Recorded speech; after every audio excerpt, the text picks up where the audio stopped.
Welcome to the Deep Dive. This is where we explore the frontiers of knowledge, really pushing the boundaries with, well, human curiosity and the incredible reach of artificial intelligence. And today's topic, it sits smack bang at the intersection of those two. We're talking about the structure of intelligence itself. Yeah, it's one of those things, isn't it? Everyone uses the word, but pinning it down, that's something else entirely. Exactly. And look, we're not just going to rehash old definitions today. Our mission here, and it's pretty ambitious, I'll admit. Go on. We're attempting to reach towards the very limits of, well, science and maybe even consciousness.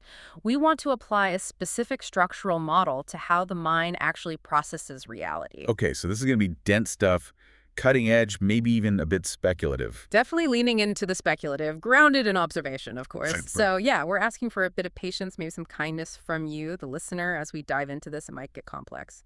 Right. Let's lay out the plan then, keep things clear.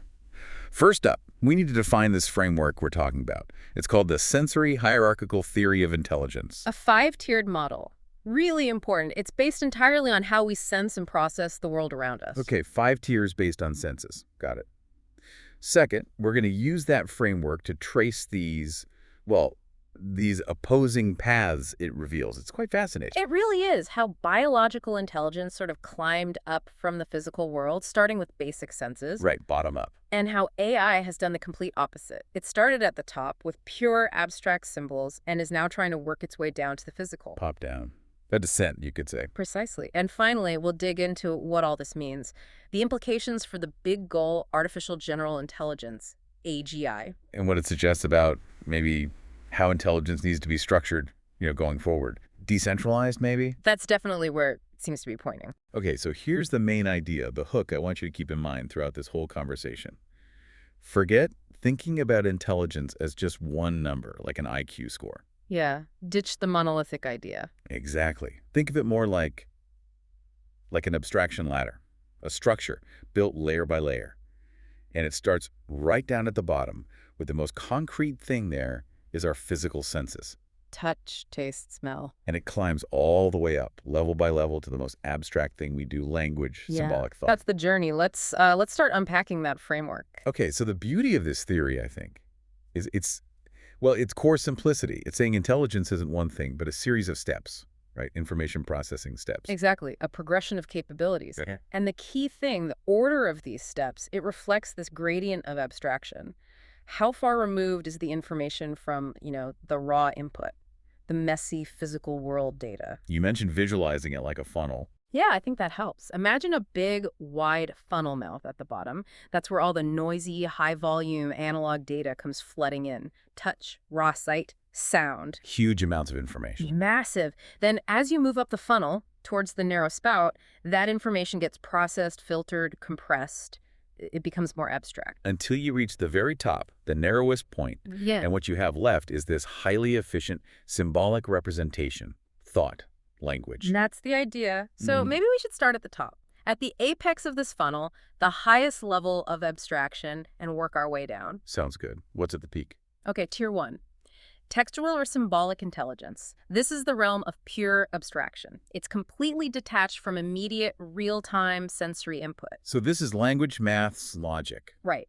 Abstract reasoning, thinking about hypotheticals, what if, planning for the future, understanding complex concepts like justice or democracy, telling stories, rating laws, things that don't necessarily have a direct physical counterpart you can point to right now. And this is where AI first really succeeded, isn't it? Absolutely. Look at large language models, LLMs. They are masters of this domain. They manipulate symbols, understand grammar, context, statistical relationships between words. But it's all happening in that abstract, symbolic space. They haven't touched an apple, they just process the word apple. Okay, top tier, text symbols. What's the next step down? Tier 2, auditory intelligence. Now, we place this above vision, and this might seem counterintuitive to some people, so we should probably justify it. Yeah, why is sound more abstract than sight? Vision feels so much richer, more complex. It's about the dimension of time. Sound is inherently temporal. It unfolds sequentially, over moments, seconds, minutes. It doesn't exist as a single snapshot. Okay, so how does that make it more abstract? Because processing it demands more complex neurological machinery. Yeah. Your brain has to hold the sounds that just happened in memory. Right, like the beginning of a word or sentence. Exactly. Hold that in mind while simultaneously processing the incoming sounds and then integrating both to detect a pattern, understand the meaning, grasp the melody and music. It's pattern detection across time. Ah, okay. So it requires memory in sequence processing in a way that a single visual snapshot maybe doesn't. Precisely. And that ability to handle sequences, to remember what came before and predict what comes next, that's a crucial stepping stone towards understanding spoken language, which is, fundamental to that top symbolic tier. Vision is amazing, but its primary job is modeling space at an instant. Audio models sequence through time. Okay, I see the distinction. Sequence is closer to syntax, to the structure needed for language. That makes sense. So below audio. Tier 3, visual intelligence. This is still a massive leap in processing power. We're talking about taking electromagnetic radiation light hitting your retina and your brain somehow constructing these incredibly rich, dynamic 3D models of the world around you. Yeah, the sheer amount of data from our eyes is immense. It is. And this ability allowed organisms, way back when, to understand relationships between objects from afar. You could see the predator before it reached you or spot the fruit tree across the valley. Safety, planning, all enabled by seeing at a distance. And in AI, this is computer vision, right? Image recognition, self-driving cars, navigating. That's the domain. But notice, while the data volume is huge, the core task is often about spatial modeling, identifying objects in a scene, often at a particular moment. Arguably, processing the intricate temporal patterns of sound requires a different, perhaps more abstract kind of computation related to sequence memory. So vision models space, audio models time sequence, text models pure symbols. Okay, what's tier 4? Tier 4 is smell and taste. We group these together as chemoreceptive intelligence. This is about detecting and interpreting chemical signatures in the environment. Like sniffing the air or tasting food. Exactly. It's technically remote sensing because the molecules travel to you, but it requires very close proximity compared to sight or sound. You need to be near the source. And what's its function evolutionarily? Primarily identification. Is this food safe? Nutrient. Is this poisonous? Toxin. Is this a potential mate? Pheromones. It's about recognizing chemical patterns and making immediate, often survival critical judgments. Very direct, very tied to good for me or bad for me. Okay, chemical pattern matching. And that leaves the base layer. Tier 5, the absolute foundation. Touch, or more broadly, mechanoreceptive haptic intelligence. This is where the rubber meets the road, literally. It's processing direct physical contact, Pressure, vibration. texture, temperature, and crucially, things like shear forces, that feeling of something slipping in your grasp. It's the most direct, least abstract way of interacting with the world. You are getting unfiltered, raw, analog data about what is right here, right now, touching you. And this explains why robotics struggles so much with dexterity. Absolutely. Getting a robot to reliably pick up an egg without crushing it, or feel if a screw is properly tightened, requires incredibly sophisticated haptic feedback and processing. It's a massive engineering challenge, precisely because the data is so raw, so high bandwidth, so analog, and so immediate. It's the least compressed, most physically grounded form of intelligence. Okay, the 5 tiers make intuitive sense based on abstraction. But you mentioned computation. How does that support this specific order? Well, think about the type of data each level deals with. There's a fundamental difference between analog and discretized data. Meaning? The lower levels, touch, vision, even audio to a large extent, they're dealing with analog signals. Continuous waves of pressure, light intensity, sound vibrations. It's messy, it's noisy, it's incredibly high volume. Right, the system has to work really hard just to figure out what's signal and what's noise. Is that flicker on the screen important or just random? Exactly. Massive amounts of feature extraction are needed just to make sense of it. Now, contrast that with the top-level text. Language is already discretized. It's made up of distinct units, letters, words. Ah, okay. The basic building blocks are already separate items. Right. Now, understanding the meaning, the semantics, the context, that's incredibly complex, of course. But the fundamental representation, the symbols themselves, are computationally much cleaner, much more tractable, especially for early AI systems, than trying to parse, say, a continuous stream of visual data from a camera. So AI found text easier to start with because the basic data units were already find, in a way. That's a big part of it, yeah. And this leads directly to this concept you mentioned earlier, the compression funnel. This really ties the hierarchy to our own brains, to our neurology. The numbers here are just mind-blowing. Okay, hit me with the numbers. Estimates vary, obviously, but broadly speaking, our entire sensory apparatus, eyes, ears, skin, everything working together is taking in information at a rate of something like 1 billion bits per 8 second billion bits every second. every second. Think of it like a fire hose of raw data just blasting into your nervous system. Okay, that's a lot. So where does it all go? Because my conscious thoughts definitely don't feel like 1 billion bits per second. Not even close. When neuroscientists try to measure the bandwidth of our actual conscious stream of thought, the stuff you're aware of, the inner monologue, the decisions it operates at, maybe 10 to 50 bits per second. Let's be conservative and say 10. 10 bits per second. Yeah. Compared to 1 billion coming in. Do the math. That's 100 million to 1 ratio. 100 million times more information hits your senses than makes it into your conscious awareness. Wow. Okay. So what happens to the other 999,999,990 bits? They get compressed, filtered, abstracted away. This massive discrepancy is arguably proof positive that our cognitive system has to operate as a hierarchy. The lower levels are constantly working, doing this immense filtering and feature extraction job. Turning raw light patterns into "that's a chair," turning pressure variations into "that's smooth." Exactly. Compressing that billion-bit torrent down into a manageable, efficient 10-bit symbolic summary that your conscious mind can actually work with. So our conscious thought, that symbolic top layer, isn't some separate magical thing. It's the highly distilled output of all that lower-level sensory processing. It's the executive summary, crafted from the raw reports coming up from the sensory departments. It depends on them. And this ties into philosophy too, right? Embodied cognition. Perfectly. This model provides a neurological basis for it. Our abstract concepts aren't just floating free. They are ultimately grounded in sensory experience. Touch and taste deal with the immediate here and now. Vision and hearing expand our world to the over there, the near future, maybe. And text, the symbolic level, lets us break free entirely. Exactly. It lets us reason about what is not the past, the distant future, hypotheticals, possibilities. The whole structure maps our relationship to physical reality, from direct contact outwards to pure abstraction. Okay, this 5-tier sensory hierarchy, this compression funnel, it feels like a powerful way to think about intelligence architecture. But how does it fit with, the ways we usually talk about intelligence? Like the G factor or multiple intelligences. Good question. We need to place it in context. It doesn't necessarily replace those ideas, but it offers a different, maybe deeper perspective. Let's start with G, the general intelligence factor. Psychologists find it's pretty robust, right? It predicts performance across lots of different tasks. Oh, absolutely. Statistically, the G factor is undeniable. It's a real phenomenon. It measures something about overall cognitive efficiency. It tells you what the system's overall effectiveness is. But the big criticism is it doesn't explain how it works, right? It's descriptive, not explanatory. It's like saying a car is fast, but not explaining the engine. Precisely.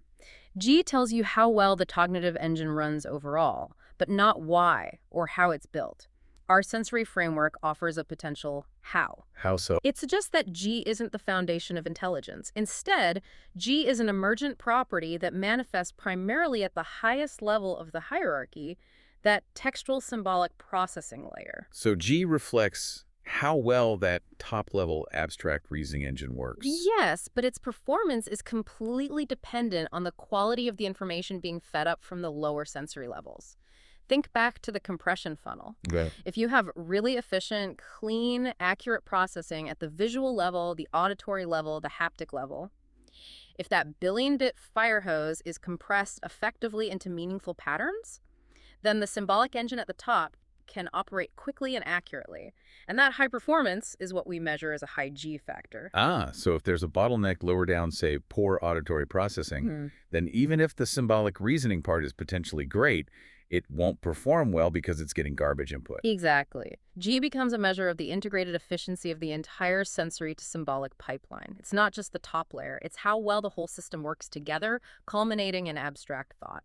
Okay, that reframes G nicely. What about Howard Gardner's multiple intelligences? Linguistic, spatial, bodily, kinesthetic, musical, etc. Right, MI theory. It's very popular, intuitively appealing, but scientifically it's often criticized for lacking strong empirical evidence. Are these truly separate intelligences, or are they more like highly developed talents or skills? Yeah, that's the debate. How does the sensory model view these? Does it dismiss them? Not at all. In fact, it arguably gives them a more concrete biological grounding. It provides a framework for understanding where these different talents might originate. Oh, Well, look at Gardner's categories through the lens of our 5 tiers. Bodily kinesthetic intelligence. That maps pretty directly onto highly refined processing within the touch mechanoreceptive layer, proprioception, fine motor control, physical dexterity. okay, makes sense. And spatial intelligence. That's clearly rooted in the visual processing layer, mental rotation, navigation, understanding spatial relationships. Linguistic intelligence. That's our textual symbolic apex. Musical intelligence involves sophisticated auditory processing, especially that temporal sequencing aspect we discussed. So the sensory hierarchy doesn't contradict MI, but suggests these multiple intelligences might correspond to specialized high performance within specific sensory processing pathways or combinations thereof. Exactly. It grounds these abilities in the fundamental ways we interact with the world. You can see a potential unification here. The specific abilities MI highlights relate strongly to the lower, evolutionarily older sensory processing layers. The general problem-solving ability captured by G emerges at the highest integrative symbolic layer, which synthesizes information from all of them.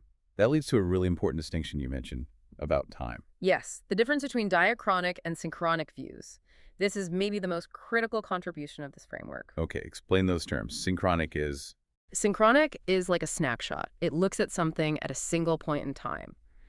Both the G-factor model and MI theory are largely synchronic. They assess an individual's current cognitive abilities. What can they do right now? It's a cognitive photograph. Okay. And diachronic. Diachronic looks at development over time. It's concerned with the sequence, the trajectory, the history.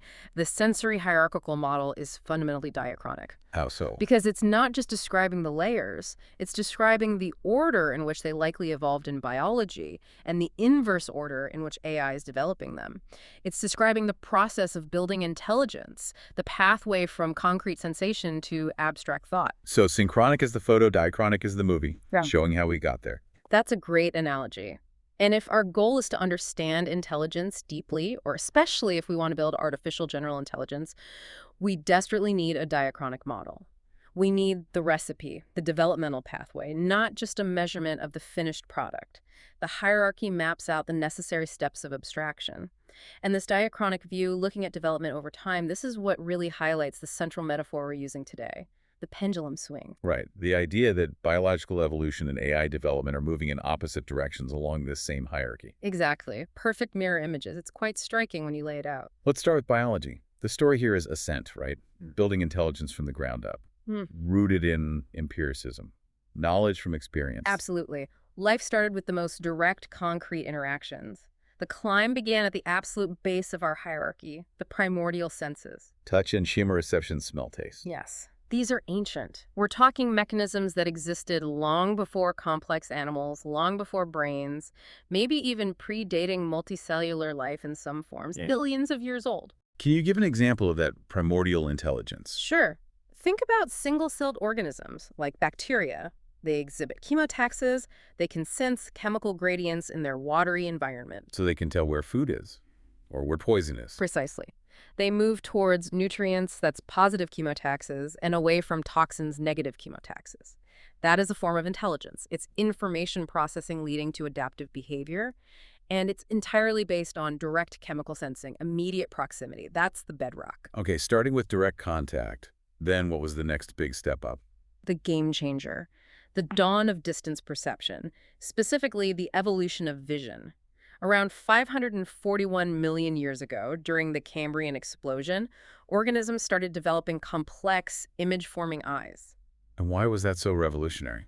Because it broke the tyranny of proximity. Suddenly, you could gather incredibly rich information about the world from meters, even kilometers away, before you physically interacted with it. See the predator coming, spot the food source from afar. Right. It triggered a massive evolutionary arms race. Prey developed camouflage. Predators developed sharper vision and pattern recognition. It fundamentally changed the dynamics of life. And computationally, what did vision demand? It demanded brains. Processing that constant high-bandwidth stream of visual data required significantly larger, more complex neural structures. It forced the evolution of sophisticated information processing. Vision drove brain complexity, arguably. Okay, so touch chem vision. What came next in the ascent? The next major sensory modality to evolve, particularly in vertebrates moving onto land, was hearing. And this presented a new kind of challenge, the temporal challenge. You mentioned this sound unfolds over time, but also, wasn't there a physical problem moving from water to air? A huge physical problem. Air is much less dense than water, so sound vibrations are weaker and harder to transfer to the body's internal fluids where sensory cells are. This is the impedance mismatch problem. Like shouting underwater versus shouting in air, it travels differently. Exactly. Biology's solution was ingenious, a fantastic example of evolutionary repurposing or exaptation. What got repurposed? Bones, specifically bones that were originally part of the jaw support structure in fish ancestors, like the hyomandibular. Over millions of years, these bones detached from the jaw, shrunk, and became the tiny, intricate middle ear ossicles, the malleus, incus, and stapes. The hammer, anvil, and stirrup. Those tiny bones act as a lever system, perfectly tuned to amplify faint air vibrations and transmit them efficiently to the inner ear. It's an incredible piece of biological engineering. Wow. But beyond the physics, what did hearing give cognition? It reinforced the need for processing sequences. As we said, sound is temporal.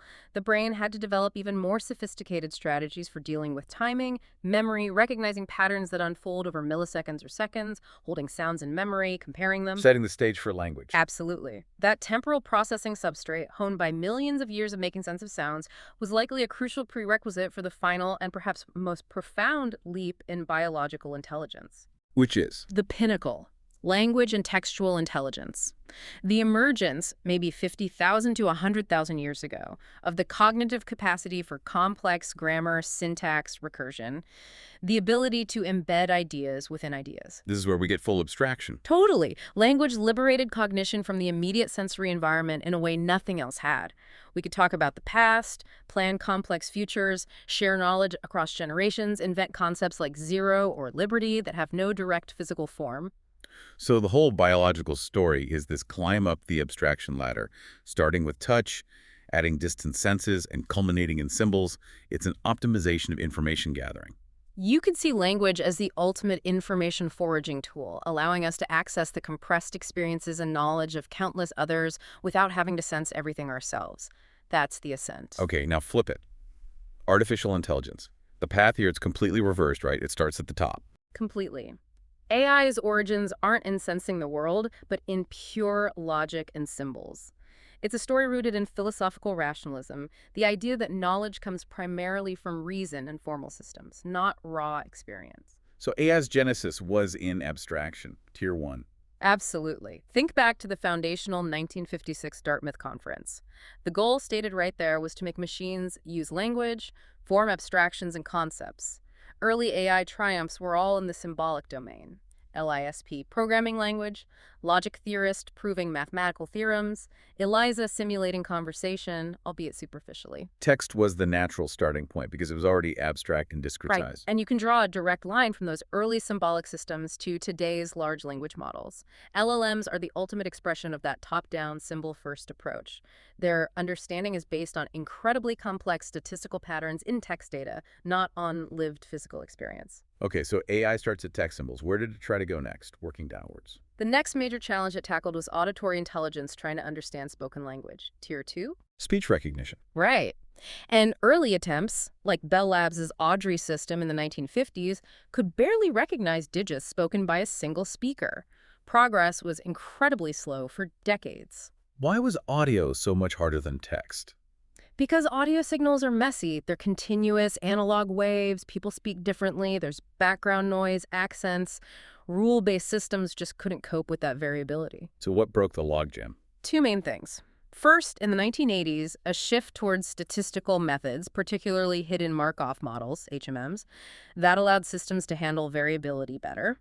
But the real leap, the one that gave us Siri, Alexa, and reliable speech-to-text, came with deep learning in the 2000s and especially the 2010s. Neural networks could finally learn the complex patterns in noisy, real-world audio. Exactly. They could handle the analog chaos. So AI conquered Tier 2, but it took much longer and required different techniques than Tier 1. Big text, then audio. Yeah. What's the next step down the ladder for AI? Vision. Tier 3, replicating the eye, or visual intelligence. And boy, did the early pioneers underestimate this one. You mentioned the infamous MIT summer project in 1966. Yeah, the goal was basically to solve vision in a few months with a student project. It's laughable in hindsight. Why is vision so hard computationally?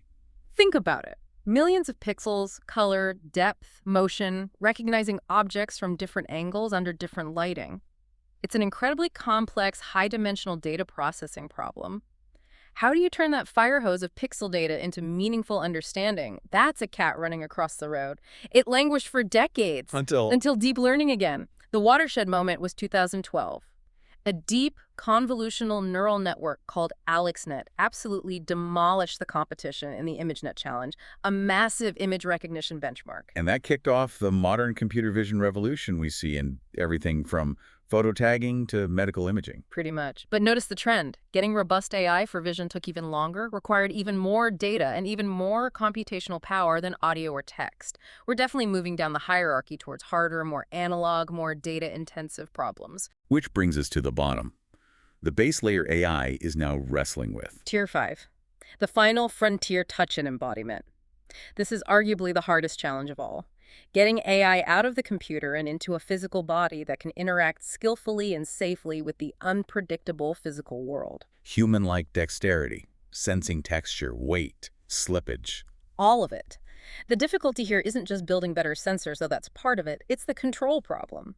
Tactile sensing involves interpreting these incredibly complex, high-frequency streams of data about pressure, vibration, temperature, and those crucial shear forces, the sideways slipping forces. And the robot has to react instantly, adaptively. In real time to unexpected contact, changing object properties. It's dealing with the raw, unstructured chaos of physical interaction. This is the bleeding edge of robotics and AI right now.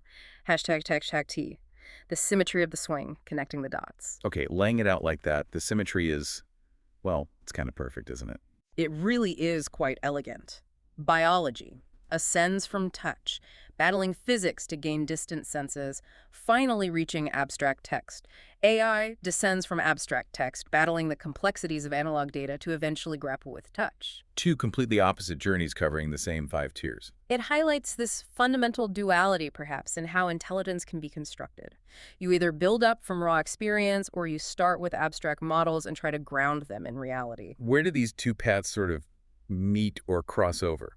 I think the inflection point is right there in the middle of the distant senses, vision and hearing. How so? For biology, evolving vision and hearing was an ascent into a new realm of abstraction, modeling the world beyond immediate contact. It was about reaching out. For AI, mastering computer vision and speech recognition was a crucial descent, the first major steps in connecting its abstract symbolic knowledge back to the messy analog signals coming from the real world. So that's the bridge where AI starts to connect symbols to sensory data. I think so. And the rest of AI's descent down towards touch and embodiment is essentially a journey of grounding. Grounding its knowledge. Yeah. An LLM knows the word apple and all its statistical associations.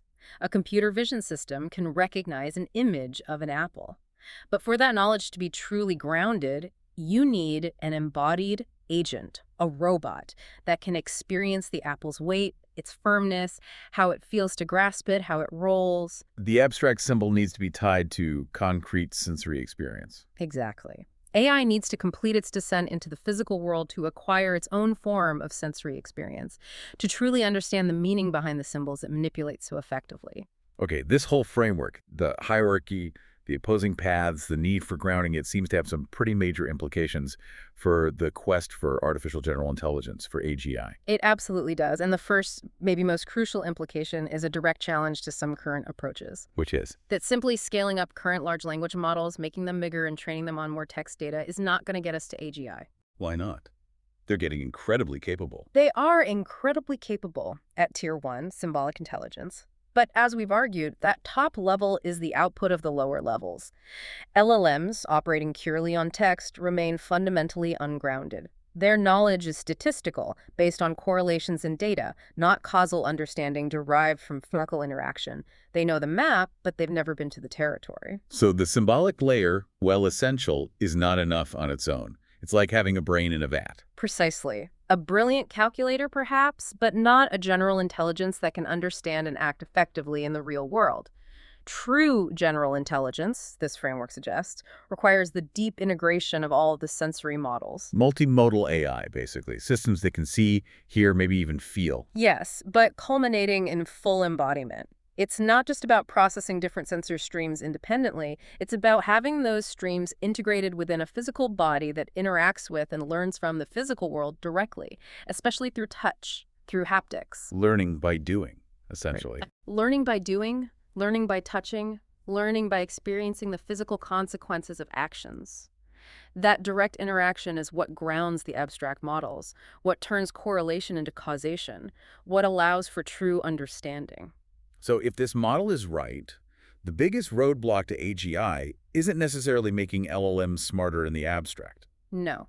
The central defining obstacle right now lies at the bottom of the hierarchy. It's the immense challenge of creating sophisticated robotics, fine-grained dexterity, and rich, high-resolution tactile sensing. Until AI can interact with the physical world with something approaching human skill. Its intelligence will remain brittle, specialized, and ultimately ungrounded. AGI requires embodiment.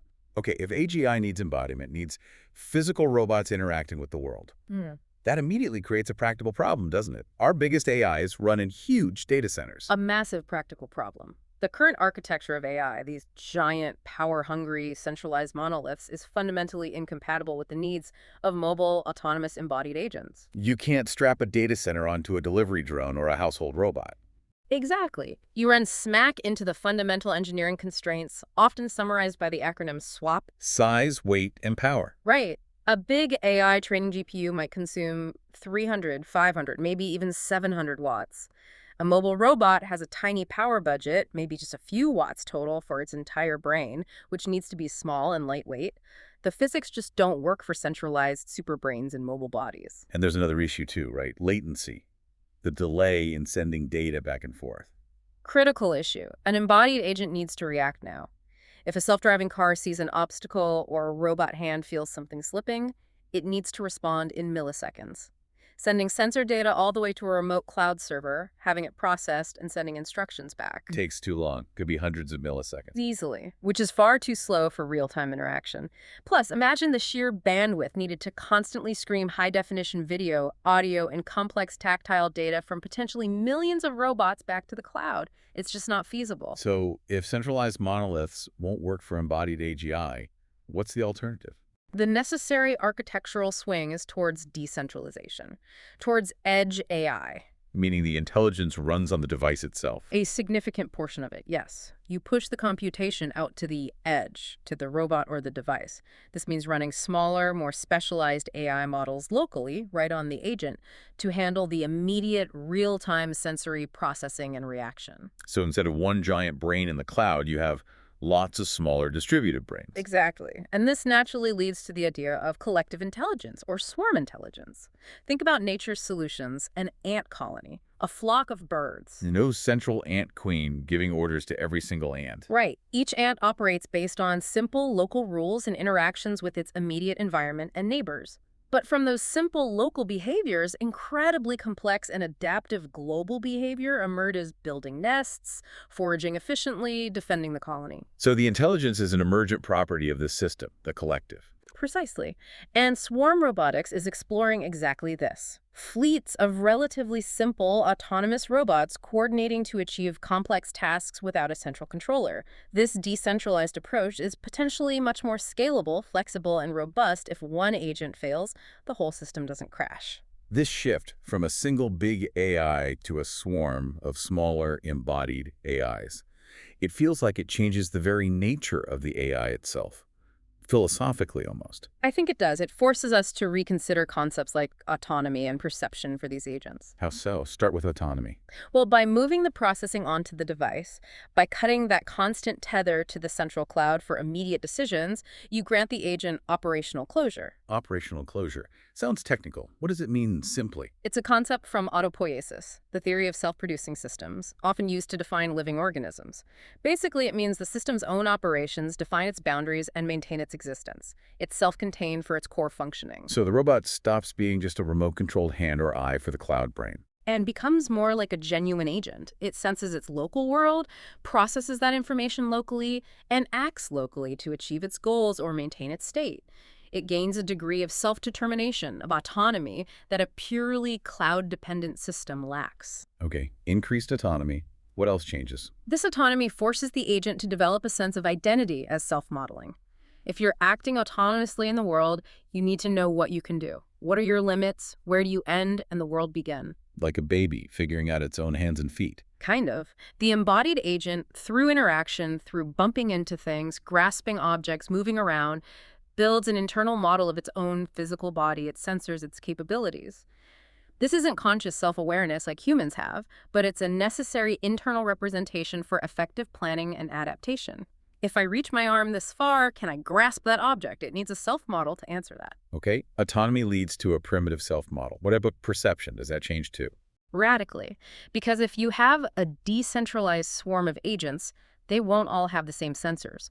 One robot might rely heavily on LiDAR, another on thermal cameras, another on incredibly sensitive tactile skin. So they literally perceive the world differently. Exactly. Each agent constructs its own subjective perceptual world based on the specific information its unique sensors provide. This is the concept of the Umwelt, borrowed from biology and philosophy. Umwelt, the self-world. Yes, the world as experienced by a particular organism, or in this case, agent. The LiDAR robot sees the world as a map of distances, a point cloud. The thermal robot sees heat signatures. The tactile robot feels textures and pressures.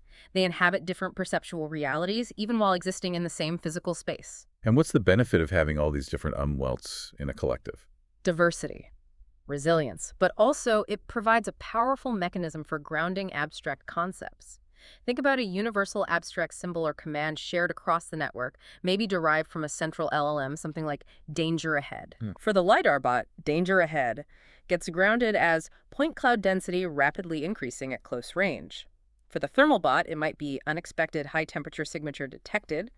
For the tactile bot, sudden high impact force registered. Ah, the abstract symbol gets connected to concrete, physically meaningful consequences through the diverse individual sensory experiences of the distributed agents. Precisely. It's a collective search for meaning where abstract knowledge is constantly tested against and grounded in multiple, diverse, embodied physical realities. So the future isn't one giant supermind in the cloud. The framework suggests not. It suggests the future of robust general intelligence is likely a decentralized ecology, a network of diverse, embodied, autonomous agents collectively making sense of the world by grounding shared abstractions in their unique sensory experiences. Wow, that's quite a journey. We started with the 5 tiers, climbed up with biology, descended with AI, so they need to meet in embodiment. And realized that embodiment likely requires decentralization, leading to a collective intelligence grounded in diverse physical perception. The symmetry holds all the way through. The conclusion seems almost poetic. The most advanced intelligence doesn't escape the physical world into pure abstraction. It seems it must return to it. The future of intelligence, this model predicts, isn't a disembodied God in the machine, but a resilient, adaptive network deeply rooted in and constantly interacting with the physical world. It begins, and perhaps must end, with sensing reality. Which leaves a final thought for you, the listener. Given this model, this emphasis on the sensory foundations, what does this perspective mean for how you view the sources of your own intelligence? That complex structure built layer by painstaking layer from the bottom up, starting with simple touch. Something to mull over. A really fascinating question to reflect on, absolutely. And that brings us to the end of this deep dive. We really want to thank you for joining us and for all the amazing support you've shown for this exploration into these, well, often challenging but always exciting frontiers of knowledge.